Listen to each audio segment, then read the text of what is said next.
Hey everybody, welcome back to the channel. Gonna get back to work on the Sig 227 in this video. Last video I walked through the complete disassembly of the frame. This video is going to be going through the components and just doing a little bit of cleanup, polish work on anything that I feel needs to do this, or to do that too. Similar to what I have done on a lot of my Glock videos, and I also did some work on my 365, things like that. So basically what it's going to entail is, going over some of the parts that I feel could use a little smoothing out. I use flits, I use a Dremel with a polish wheel, and then I follow it up with a buff wheel on the Dremel as well. So pretty straightforward, pretty easy, but it just helps to add a little bit more of a crisp feel, smoother trigger, things like that. Any little bit of jaggedness or rough texture that I find, I try and get rid of, and makes you a lot, or it makes it just a cleaner pool. So that being said, I'm gonna start getting parts in order and then walk through what all I am gonna do.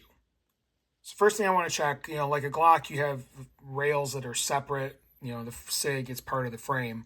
So I just grabbed the slide, and I just want to go back and forth without any of the components grabbing or hooking up. And this is a nice, smooth action. I don't feel anything that's really draggy. It's not tight or anything, so it's pretty loose. You can actually jiggle it ever so slightly. So nothing really needs to be done there. So I'll go ahead, get the slide out of the way, and it's really going to be concentrating on all of those parts.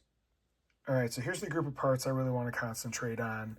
It's going to be, the hammer spring, stock. I forget what you exactly call this, but anyway, I'm going to do some polishing work on this, just where it rides on the hammer, just clean that up. The actual trigger bar, both sides of this, because this is going to rub against the frame ever so slightly. You can actually see some wear marks on it. Everywhere it touches things. So I want to, clean that up, smooth that out. It's got a little bit of a texture to it. Again, these are not that bad. Glocks seem to be a little bit worse as far as having a texture, but a little light polish work can go a long way. Also the trigger, basically, this area up here where it's in contact with the trigger bar and going to be riding inside the frame, things like that. The safety lever, which this is in contact with the sear, this is going to get a light polish on it.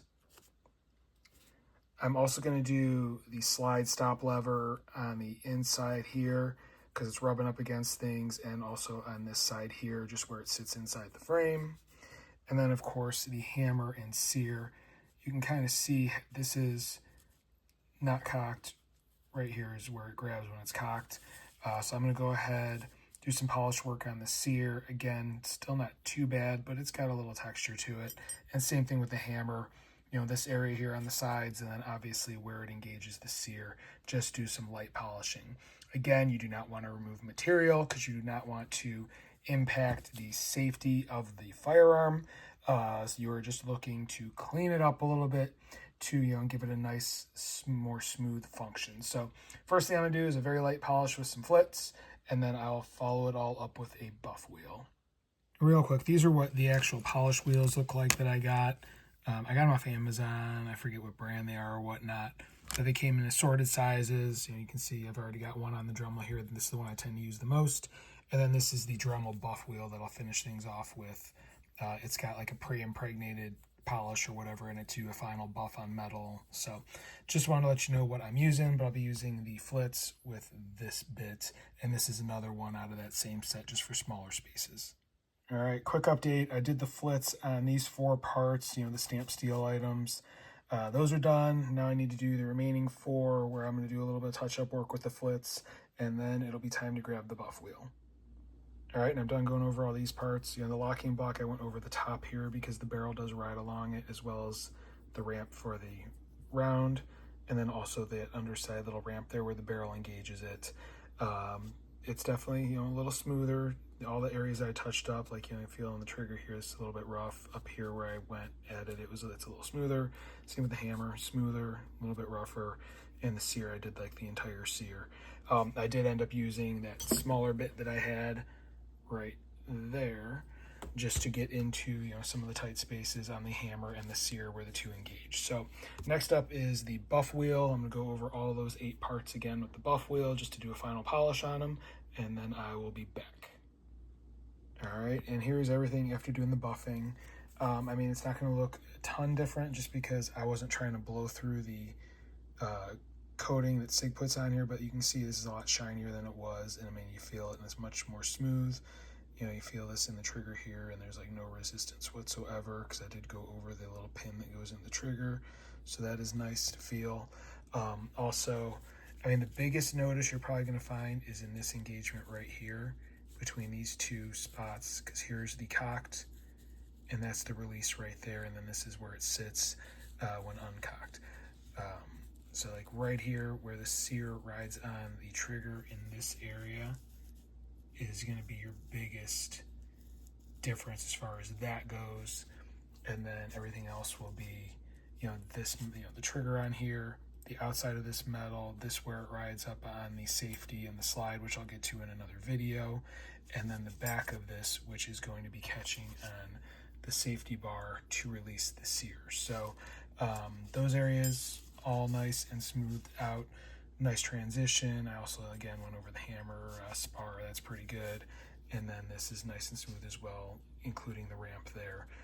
So again, didn't want to remove all of the coating off of it, but you can see it's got a nice sheen to it versus what it looked like before.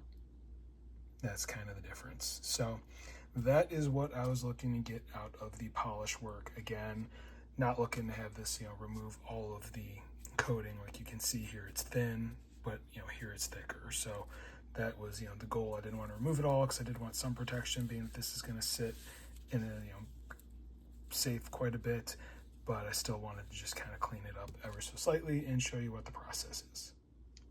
One other thing I did forget to mention as far as, you know, things that contact each other and you want a smooth finish is right here, because the safety lever does sit on the sear on this side, and you want to make sure there's no drag between the two of them. All right, and with that, I'm going to wrap up this video there. Next video, we'll walk through putting this all back together, you know, doing the lubrication, things like that, and make sure everything functions properly. So if you want to follow along, see how things turn out, please hit like, please hit subscribe, please hit the notification bell. If you have any questions or comments, please leave them in the comment section below. I do review them. I will reply. I do have a second YouTube channel related to automotive stuff. If that's something that interests you, there is a link in the description of this video.